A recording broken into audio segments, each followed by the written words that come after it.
Hello दोस्तों, नमस्कार। स्वागत है आप सभी का आपके अपने YouTube channel Shri online study पर। हम लोग इंडियन ज्योग्राफी की क्लास में जो है भारत के पर्वतीय क्षेत्र और पठारों पे बात की थी, ठीक है ना। इसके बाद जो है हम लोग जो है इसमें भारत के जो समुद्र तटीय मैदान हैं और उत्तर के पर्वतीय मैदान पे बात करेंगे, ठीक है ना। तो देखिएगा, उत्तर का पर्वतीय क्षेत्र, उत्तर का पर्वतीय क्षेत्र तो हो चुका है भाई। उत्तर का विशाल मैदान, उत्तर का विशाल मैदान, ठीक है ना। उत्तर का विशाल मैदान, ठीक। इसके साथ ही जो है हम समुद्र तटीय मैदानों पर भी बात करेंगे। समुद्र तटीय मैदान, ठीक है, समुद्र तटीय मैदान पे भी बात करेंगे। तो देखिएगा ये होते क्या है, ठीक है।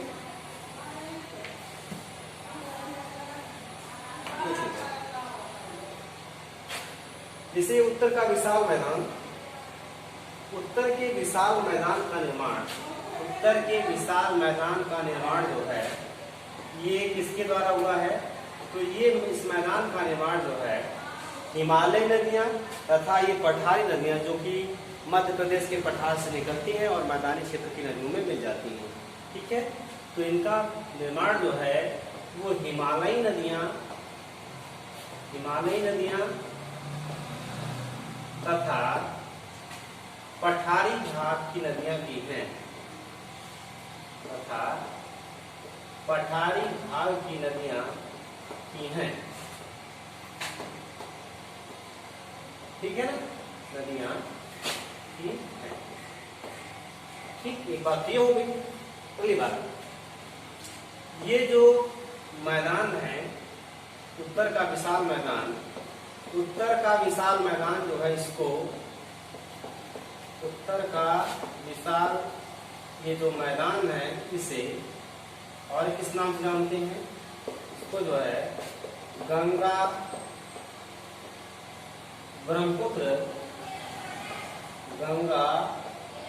ब्रह्मपुत्र के विशाल मैदान के नाम से जाना जाता है, ठीक है ना। गंगा और ब्रह्मपुत्र का विशाल क्षेत्र, गंगा ब्रह्मपुत्र और इसकी सहायक नदियां जो हैं ये अवसादों को लाकर जमा करके इस मैदान का निर्माण किए, ठीक है। इस मैदान का जो क्षेत्रफल है, कुल क्षेत्रफल, इस मैदान का कुल क्षेत्रफल जो है ये 7 लाख वर्ग किलोमीटर है। कितना है? 7 लाख वर्ग किलोमीटर इस मैदान का क्षेत्रफल है, ठीक है ना। उत्तर के विशाल मैदान की बात हो रही है, ठीक। और क्या बातें हैं? इसकी जो लंबाई है, इसकी लंबाई जो है, इसकी लंबाई कहां से कहां तक है? तो इधर पंजाब से शुरू होकर पश्चिम बंगाल तक है, ठीक है ना। इसकी जो लंबाई है वो कितनी है? वो है 3200 किलोमीटर। कहां से कहां तक? तो पंजाब से शुरू होकर इधर कहां तक? पश्चिम बंगाल तक। पंजाब से पश्चिम बंगाल तक जो है इस मैदान की लंबाई है, ठीक है। कुल क्षेत्रफल कितना है? 7 लाख वर्ग किलोमीटर। चौड़ाई की अगर बात करें तो चौड़ाई जो है इसकी 300 किलोमीटर के करीब है। चौड़ाई जो है कितनी है? 300 किलोमीटर तक, 150 से 300 किलोमीटर तक, ठीक है। और ऊंचाई, इसकी जो ऊंचाई है, इसकी ऊंचाई समुद्र तल से कितनी है? 150 किलोमीटर। समुद्र तल से कितनी है? तो समुद्र तल से है कितनी? 150 मीटर है ऊंचाई, ठीक है ना। 150 मीटर ऊंचाई जो है कहां से है? समुद्र तल से, ठीक है ना, 150 मीटर। तो इन फैक्टों को आप याद रखिएगा कि उत्तर के विशाल मैदान का कुल क्षेत्रफल 7 लाख वर्ग किलोमीटर, लंबाई 3200 किलोमीटर, चौड़ाई 300 किलोमीटर तक, ऊंचाई जो है 150 मीटर तक है, ठीक है ना। चलिए आगे चलते हैं। अब देखिए, इस मैदान को जो है उत्तर के मैदान को जो है हम 2 वर्गों में बांट सकते हैं, ठीक है। कौन कौन से? एक होगा खागर और दूसरा होगा बांगर। खादर और बांगर, ठीक है, खादर और बांगर। एक चीज और मैं आपको बता दूं, जैसे ये भावर क्षेत्र क्या होता है, तराई क्षेत्र क्या होता है, ठीक है ना, इसके बारे में देख लेते हैं। पहले यहाँ पे देखते हैं कि खादर क्या होती है और बांगर क्या होती है।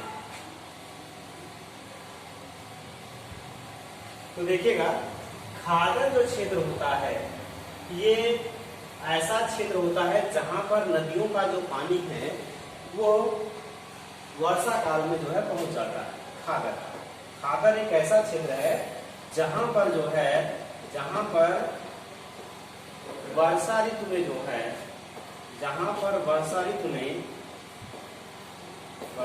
में जो है ये नदियों का पानी पहुंच जाता है। वर्षा ऋतु में जो है नदियों का पानी पहुंच जाता है, नदियों का पानी पहुंच जाता है। इस क्षेत्र को हम कहते हैं, इस क्षेत्र को हम क्या कहते हैं, खादर क्षेत्र, ठीक है ना। इस क्षेत्र को हम क्या कहते हैं, खादर क्षेत्र कहते हैं, ठीक है ना।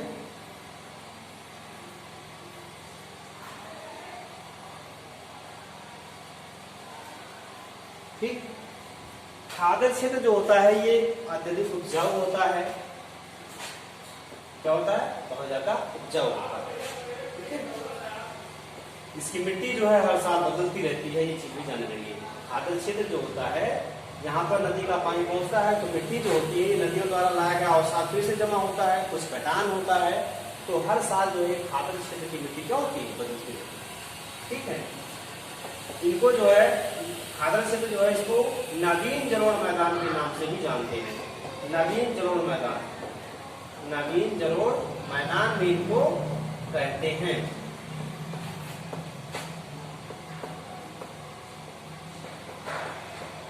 इनको कहा जाता है, ठीक है, इनको नवीन जलोढ़ मैदान भी कहा जाता है। बांगर क्या होते हैं, तो बांगर जो है पुराने जलोढ़ मैदान होते हैं जहां पर वर्षा ऋतु में नदियों का पानी नहीं पहुंच पाता। पुराने जलोढ़ मैदान होते हैं, पुराने जलोढ़ मैदान होते हैं जहां पर वर्षा ऋतु में, जहां पर वर्षा ऋतु में जो है नदी का पानी नहीं पहुंचता, नदी का पानी नहीं पहुंच पाता, ठीक है ना। तो ऐसा क्षेत्र कहलाता है बांगर, ठीक है, बांगर क्षेत्र कहलाता है। बातें समझ आ रही है आप लोगों को, खादर बांगर, ठीक है। खादर क्षेत्र जहां पर जो है वर्षा ऋतु नदियों का पानी पहुंच जाता है। खादर क्षेत्र क्या होता है, जहां पर हर साल जो है बरसात का पानी पहुंच जाता है, मिट्टी का कटान उस क्षेत्र में होता है और नदियां अपने साथ लाए हुए अवसादों को फिर से जमा करती हैं, तो ऐसा क्षेत्र कहलाता है खादर, जिसको नवीन जलोढ़ मैदान के नाम से भी जानते हैं। बांगर क्या होता है, ये पुराने जलोढ़ मैदान है जहां वर्षा ऋतु नदी का पानी नहीं पहुंच सकता, ठीक है ना। तो ये चीज है मैदान के बारे में। चलिए कुछ और चीजें, भावर क्षेत्र क्या होता है, तराई क्षेत्र क्या होता है।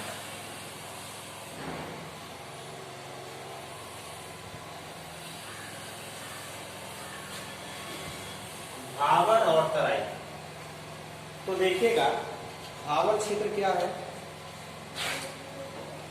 भावर क्षेत्र जो होता है, भावर क्षेत्र जैसे पहाड़ से नदी निकल रही है, पहाड़ है यहां से नदी निकल रही है, तो ये अपने साथ बड़े बड़े पत्थरों को लाकर ऐसे जमा कर देती है, बड़े बड़े पत्थरों को लाकर ऐसे जमा कर देती है, तो ये क्षेत्र कहलाता है क्या, ये क्षेत्र है भावर क्षेत्र, ठीक है ना, भावर क्षेत्र है। इसके नीचे जो है यहाँ पर जैसे ही नदी यहाँ से निकलकर मैदानी क्षेत्र में प्रवेश करती है, तो ये क्षेत्र जो है एकदम दलदली क्षेत्र हो जाता है, एकदम तरी क्षेत्र हो जाता है, जिसको हम कहते हैं तराई क्षेत्र, जिसको हम क्या कहते हैं, तराई क्षेत्र, ठीक है ना। भावर क्षेत्र, तराई क्षेत्र। भावर क्षेत्र में क्या होता है, यहाँ पर बड़े बड़े शिलाखंड होते हैं जिसको नदी जो है अपने साथ बहाकर लाई गई होती है, ऊबड़ खाबड़ क्षेत्र होते हैं, कृषि योग्य क्षेत्र नहीं होता। तराई क्षेत्र क्या होते हैं, भावर क्षेत्र से जब नदियां मैदानी क्षेत्र में प्रवेश करती हैं तो एकाएक जमीन पाने के नाते जो है वहां पर दलदली क्षेत्र का निर्माण हो जाता है जिसको हम कहते हैं तराई क्षेत्र, अर्थात पानी से तर क्षेत्र, ठीक है ना, पानी से तर क्षेत्र, ठीक है। तो ये हो गया भावर क्षेत्र और ये हो गया तराई क्षेत्र। तो भावर क्षेत्र जो होता है ये क्या होता है, ये जो है ऊबड़ खाबड़ क्षेत्र है, ऊबड़ खाबड़ क्षेत्र है, ऊबड़ खाबड़ मैदानी क्षेत्र कह सकते हैं, ठीक है ना, ऊबड़ खाबड़ क्षेत्र है जो कृषि योग्य नहीं होता, जो कृषि योग्य नहीं होता, समझ रहे हैं ना, इससे खेती आप नहीं कर सकते, बहुत मुश्किल से जो है पत्थर को ऐसे रखते हैं, तो ये जो है कृषि योग्य नहीं होता, कृषि योग्य नहीं होता, ठीक है, कृषि योग्य नहीं होता। तराई क्षेत्र क्या होगा, तराई क्षेत्र जो होता है, तराई क्षेत्र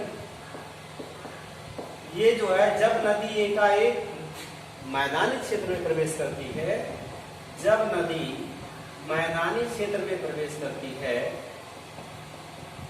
मैदानी क्षेत्र में प्रवेश करती है, तो क्या दशा होती है, तो दलदली क्षेत्र का निर्माण होता है, दलदली क्षेत्र का निर्माण होता है, जिसको हम क्या कहते हैं, तराई क्षेत्र कहते हैं, जिसे तराई क्षेत्र कहा जाता है, ठीक है।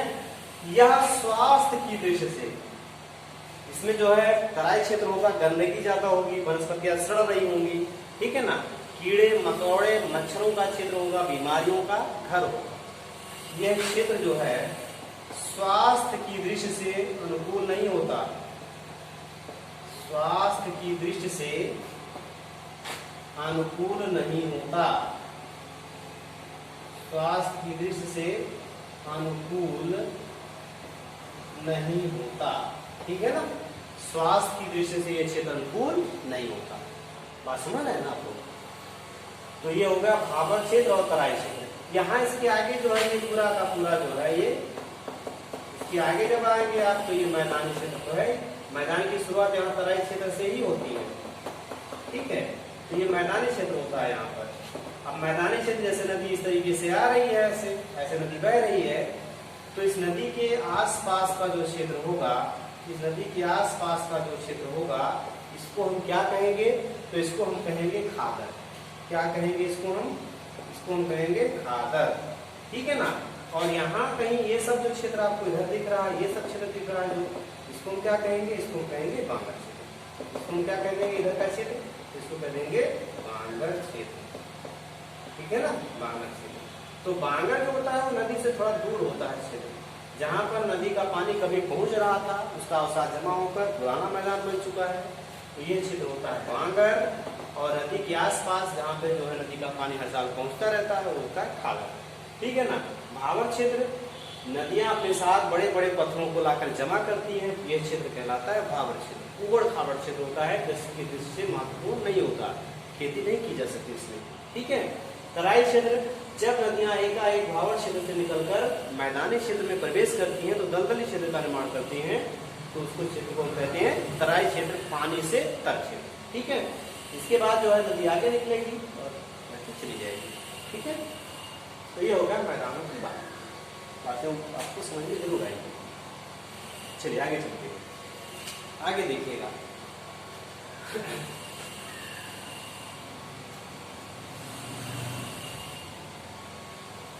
समुद्र तटीय मैदान की बात करते हैं कि समुद्र तटीय मैदान जो है ये क्या होते हैं। हाँ, इससे उत्तर के विशाल मैदान में जैसे ये जो है बहुत उपजाऊ क्षेत्र है, कृषि के दृष्टि से जो है बहुत महत्वपूर्ण क्षेत्र होता है उत्तर का विशाल मैदान, ठीक है। खाद्यान्न फसलें या अन्य वाणिज्यिक फसलें, बहुत सारी फसलें इसमें उगाई जाती है, लगभग सभी प्रकार की फसलों की खेती इसमें अच्छी होती है, ठीक। अब देखिए समुद्र तटीय मैदान की अगर मैं बात करूं तो प्रायद्वीपीय भारत जैसे है, इस तरीके से तट है, ये तट है, तो यहाँ तटों के किनारे किनारे जो है, यहाँ तटों के किनारे किनारे जो है, ठीक है, तटों के किनारे किनारे क्या होगा, समुद्र की लहरें आएंगी, समुद्र की लहरें जो है अपने साथ मिट्टी को लाकर जमा कर देगी, ठीक है। तो इस प्रकार जो मैदानी क्षेत्र बनता है इसको हम कहते हैं समुद्र तटीय मैदान। समुद्र तटीय मैदान, ये क्षेत्र कहलाता है समुद्र तटीय मैदान। ठीक है ना। इनका निर्माण कैसे हुआ? तो इनका निर्माण जो है समुद्र की लहरों द्वारा, सागर की लहरों द्वारा लाए गए मिट्टी के जमा करने से हुआ है। ठीक है ना। अगर मैं इधर की बात करूं, ये है पूर्वी तट। इधर जो है बंगाल की खाड़ी की तरफ, इधर कौन सा तट है? पूर्वी तट। ठीक है ना। पूर्वी तट पर अगर देखा जाए तो यहाँ तमिलनाडु का तट जो है, तमिलनाडु का समुद्र तटीय मैदान जो है, इसकी चौड़ाई सबसे अधिक है। तमिलनाडु के तट की चौड़ाई जो है वो क्या है? सर्वाधिक है।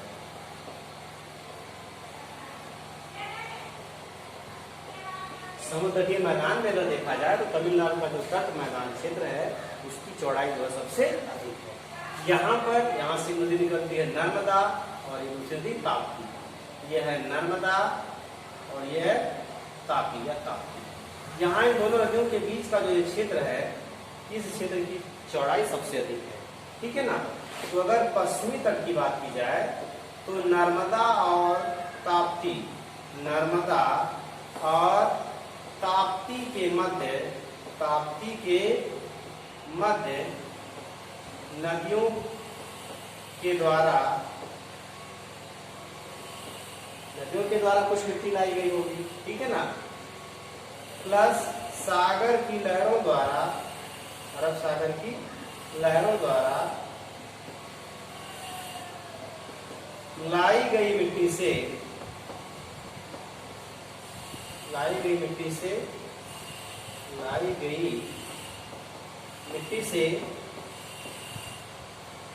पश्चिमी तट का सर्वाधिक चौड़ा मैदान बना है।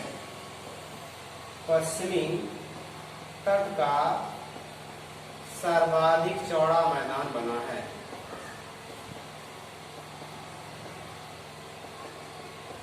ठीक है ना। तो अगर आपसे पूछे कि पूर्वी तट कहाँ सबसे ज्यादा चौड़ा है तो आप बताएंगे तमिलनाडु में, और अगर पश्चिमी तट की बात करें तो नर्मदा और ताप्ती के मुहाने पर। ठीक है ना। नर्मदा और ताप्ती के मुहाने पर महाराष्ट्र और गुजरात की सीमा। ठीक है ना। तो ये बातें आपको समझ में आ जाएंगी।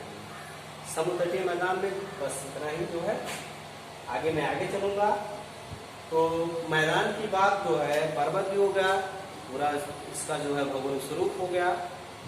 तो हम नदियों पे बात करेंगे आगे कि भारत की नदियाँ। ठीक है। तो ये डालेगा भारत की नदी। भारत की नदियाँ।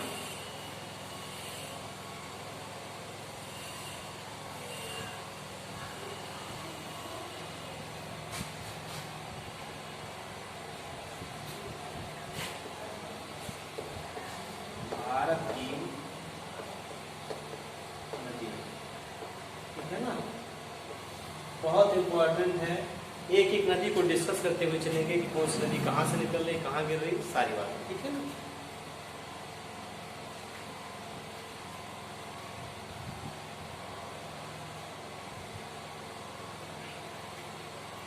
चलिए देखिएगा भारत की। देखिए भारत में जो बहने वाली नदियां हैं, भारत वैसे नदियों का देश है, इसमें बहुत सारी नदियां बहती हैं। ठीक है ना। तो बहुत छोटी छोटी नदियां जो है उन पर बात नहीं की जाएगी। कुछ वो महत्वपूर्ण नदियां जो है जहां से आपके एग्जाम में सवाल बनते हैं उस पर बात होगी। ठीक है ना। तो देखिएगा इसमें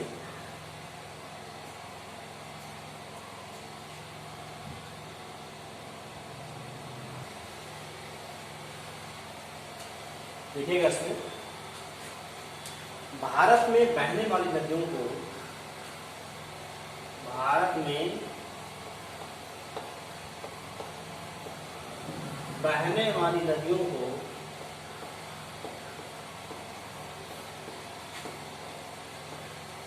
भारत में बहने वाली नदियों को दो वर्गों में बांटा जा सकता है। दो वर्गों में बांटा जा सकता है। ठीक है, 2 वर्गों में बांटा जा सकता है। कौन कौन से? तो देखिएगा, पहला होगा इसमें हिमालयी नदियां, पहला होगा हिमालयी नदियां, ठीक है, और दूसरा होगा प्रायद्वीपीय नदियां, प्रायद्वीपीय नदियां। ठीक, हिमालयी नदियां और प्रायद्वीपीय नदियां।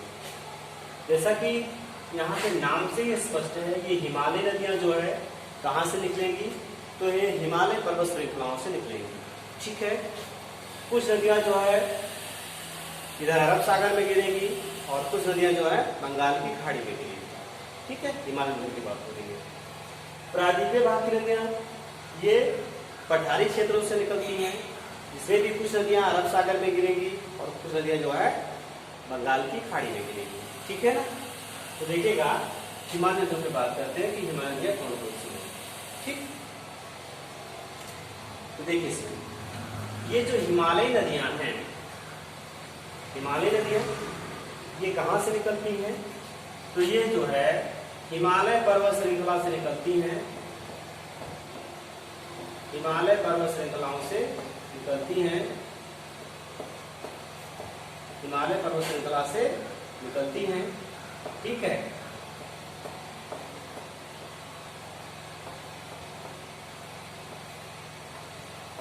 इनमें वर्ष भर जल की पर्याप्त मात्रा रहती है, वर्ष भर जल की पर्याप्त मात्रा रहती है,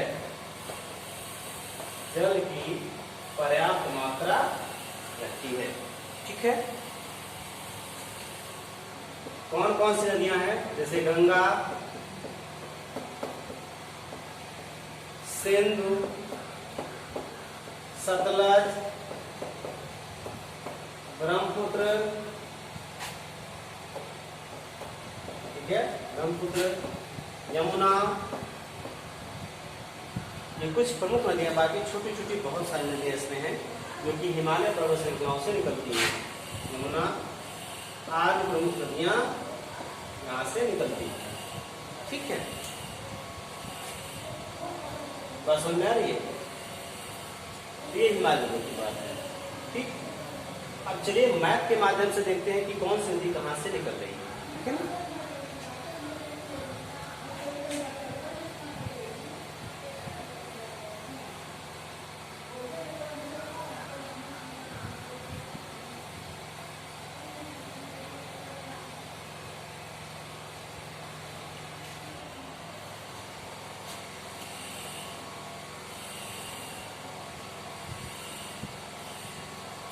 आप लोग भी मैप बनाइए भारत का।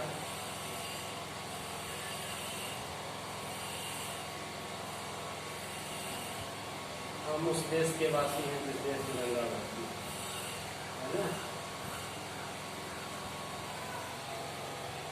गंगा निकलती कहाँ से है? तो अभी आप लोग जानते हैं।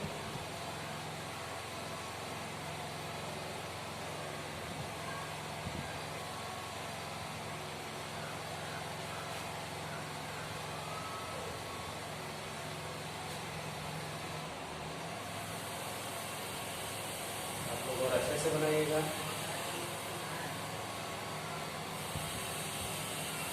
मेरा तो आपको समझाने के लिए जो है पर्याप्त बन रहा है, ताकि आप मेरे से रिएक्शन करने की कोशिश करें।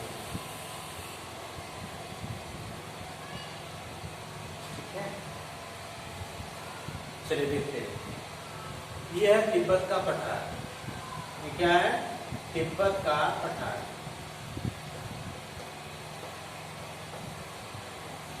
तिब्बत के पठार के पास यहाँ पे मानसरोवर झील है, यहाँ पर है मानसरोवर झील।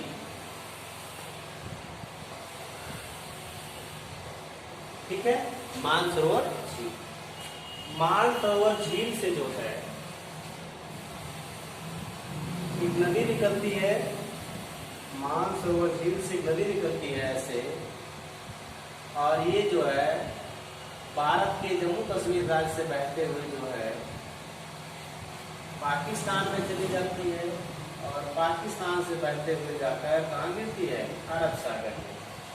ठीक है, इस नदी का नाम है, ये नदी किधर की तरफ बह रही है? तो इधर की तरफ बह रही है। इस नदी का नाम है सिंध नदी। कौन सी नदी है? सिंध नदी। ठीक है, प्राचीन काल से बहती चली आ रही है। इसी के बस बगल में जो है यहाँ पर, ठीक है, यहाँ पर ये है चेमा युंगडुंग ग्लेशियर। चेमा युंगडुंग ग्लेशियर है। यहाँ से जो है एक नदी निकल रही है जिसका नाम है सतलज नदी। ये ऐसे सिरकिला दर्रे से जो है भारत में प्रवेश करती है और ऐसे बहते हुए जो है जाकर मिल जाती है किससे? तो मिल जाती है जाके सिंध नदी से। इसका नाम क्या है? सतलज। ठीक है, इसका नाम क्या है? सतलज। ठीक, यहाँ पर एक तीसरा ग्लेशियर है जिसका नाम है आंगसी ग्लेशियर।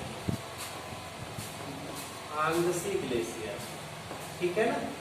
आंगसी ग्लेशियर से निकल रही है सांगपो। कौन सी नदी है? सांगपो। इसको तिब्बत के पठार में सांगपो, भारत में ब्रह्मपुत्र। सांगपो नदी ऐसे निकल रही है और ऐसे बहते हुए जो है, ऐसे बहते हुए कहाँ चली जा रही है? बांग्लादेश में। और कहाँ गिर रही है? बंगाल की खाड़ी में। ठीक है, तो नदियों का नामकरण कर देते हैं। ये है सतलज। कौन सी नदी है? सतलज है। ये कौन सी नदी है? ये है सांगपो, या इसी को कहते हैं ब्रह्मपुत्र। इसी को क्या कहते हैं? ब्रह्मपुत्र। ठीक है, सांगपो या इसी को कहते हैं ब्रह्मपुत्र। ठीक है,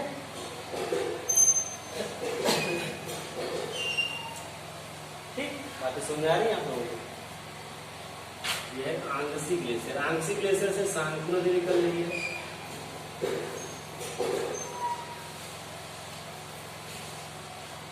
सही है,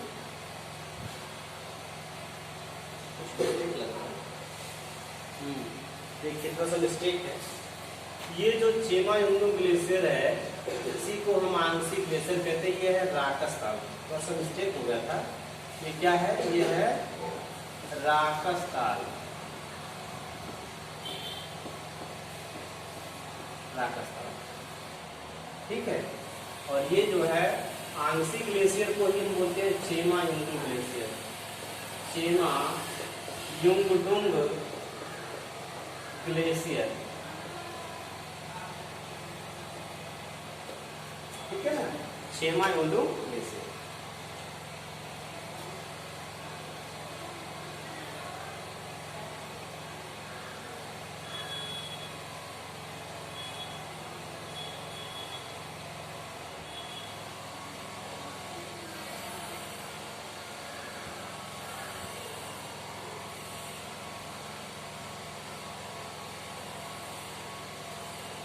ठीक है ना, सही है।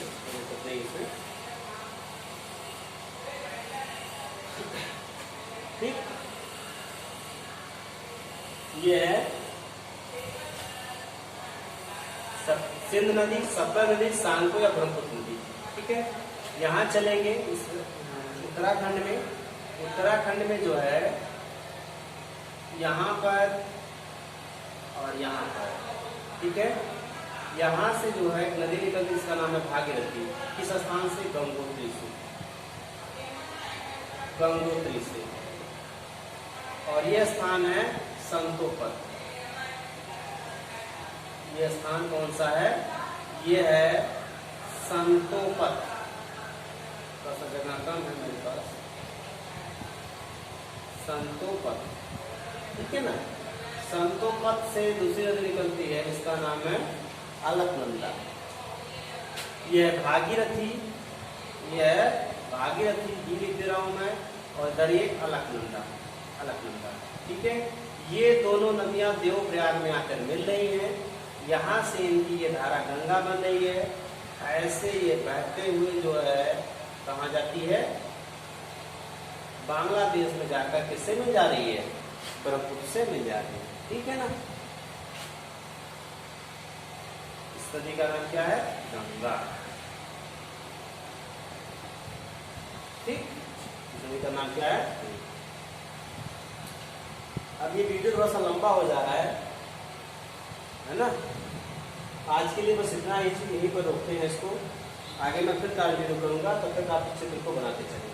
ठीक है, ओके, थैंक यू।